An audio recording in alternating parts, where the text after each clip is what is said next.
In this video, I wanted to discuss Archimedes' principle and the concept known as buoyant force. Imagine that you have a cube submerged inside of a container of liquid. We already know that the hydrostatic pressure within a liquid is equal to the density of that liquid multiplied by the acceleration due to gravity multiplied by the height from the point of interest to the top surface of the liquid. In the case of this example, we can call the height from the top surface of the cube h1 and the height from the bottom surface of the cube h2.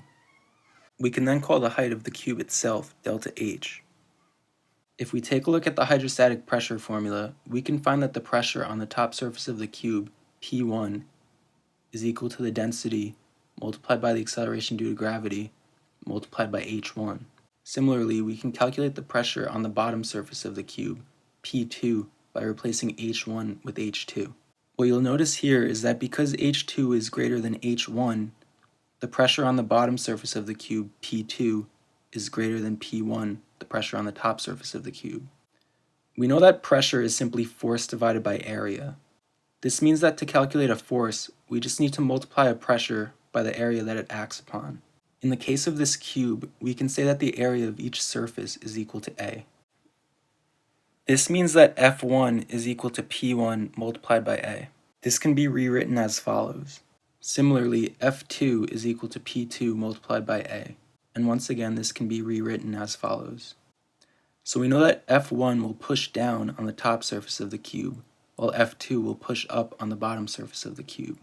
Because F2 is larger, we see that there's a net force acting in the upward direction. This force is known as the buoyant force, and we can call it F sub b. Calculating the buoyant force doesn't require individually calculating each force. We just simply needed to multiply the density of the water, the acceleration due to gravity, the area of any surface on the cube, and the difference between H2 and H1. This difference is simply delta H. We can actually simplify this even further. Looking at A multiplied by delta H, we see that this is just the cross-sectional area of the cube multiplied by the height of the cube. You might realize that this actually represents the volume of the cube. So here we see that the buoyant force is simply just the density of the liquid multiplied by the volume of the cube multiplied by the acceleration due to gravity. Because we know that density is equal to mass divided by volume, we can actually simplify this even further. We need to realize that this density represents the density of the fluid, not the cube. And in the equation for buoyant force, we see that this density is being multiplied by the volume of the cube. This allows us to replace the density multiplied by the volume with the mass of the fluid that's displaced.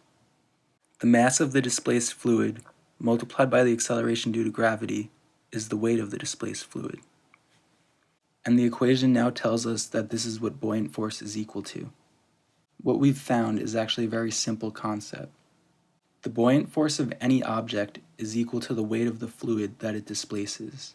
This is true for any object, no matter what shape it is or what it's made of.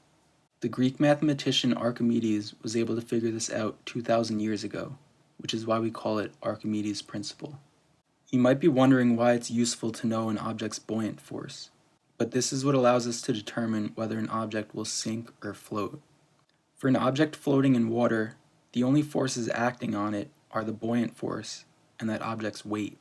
These two forces act opposite to one another, so if an object's weight is greater than its buoyant force, it'll sink.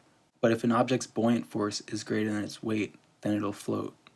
I hope that this video gave you a good understanding of buoyant force and what Archimedes' principle tells us. If you still have any questions, feel free to comment below and I'll do my best to answer them.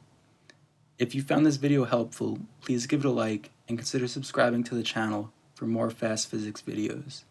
Thanks for watching.